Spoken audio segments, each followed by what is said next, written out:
Okay, so it's nonlinear systems. Right, there are 3 different types of solution you could have on nonlinear systems, okay? Solutions can be, right, they can look like this, a parabola and a line. Right, and where are, what's the solution to that one? Where does it cross? All right, no, they don't cross. There's no solution. Okay, that's one type of solution you can have.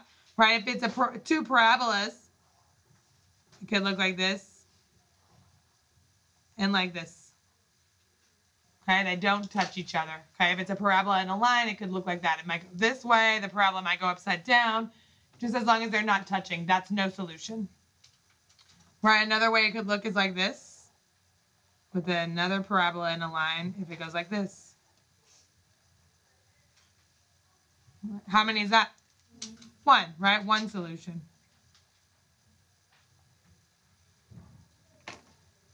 Right, or it could be 2 parabolas like we saw on the warm-up.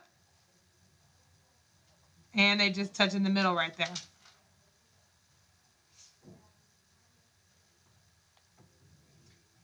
Or third, you could see this, where the line goes right through it. Okay, that's probably the most common. Okay, that would be 2 solutions.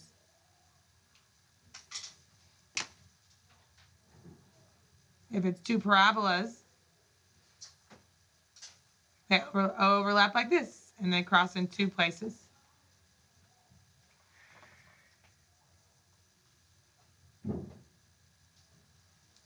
Make sense?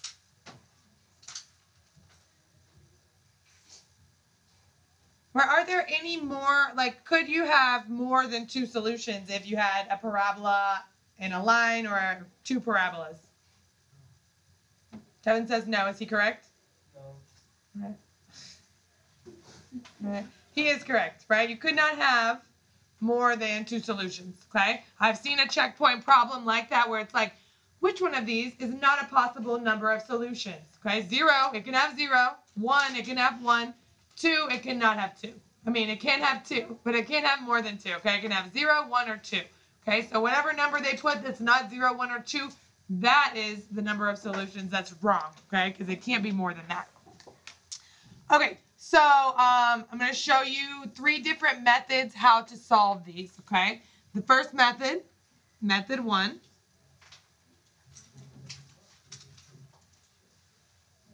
is graphing using the calculator, or if they just give you a graph.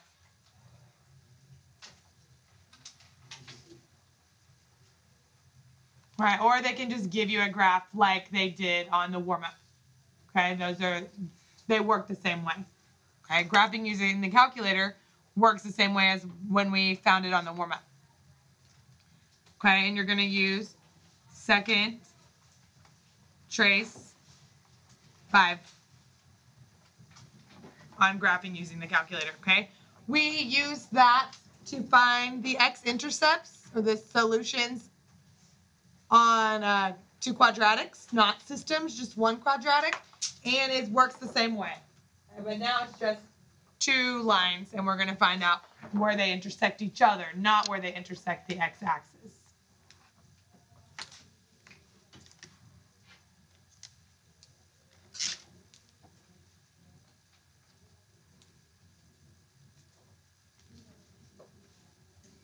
All right, so we're going to have 7 problems. Number 1, I'm going to give you 2 equations, okay? We're going to put them in the calculator.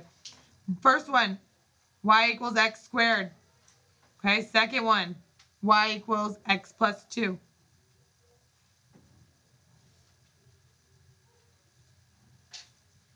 Okay, so we're going to put them in y equals and graph them using the calculator. We're going to see how many solutions there are, and we're going to see where the solutions are. Okay, so I'm going to go to y equals, and y1 I'm going to put x squared, and y2 x plus 2. Okay, x squared, is that a line or a parabola? More people. Parabola. right? The second one, is that a line or a parabola? A line, right? So you know what you're expecting to see. Okay, put them in there, then click graph.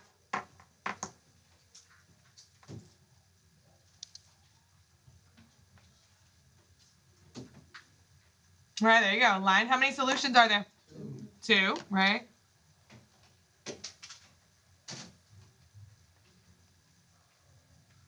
Then we're going to use second trace 5 to find those solutions. Okay? Second trace 5. It goes push enter, enter, enter. Just the same as we've done before. As long as you have two equations in there, it will find it for you. -1, 1. That's one of my solutions.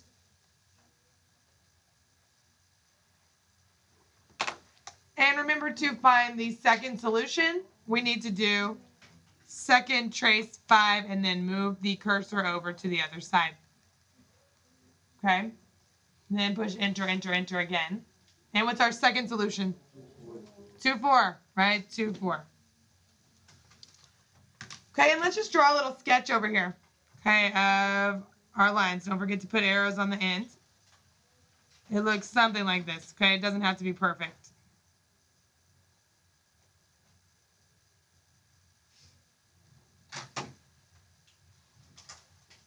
Okay, just a little sketch so you see what it looks like. All right, second one.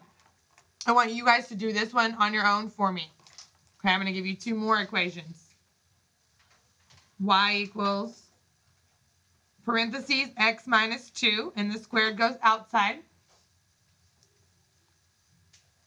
And then y equals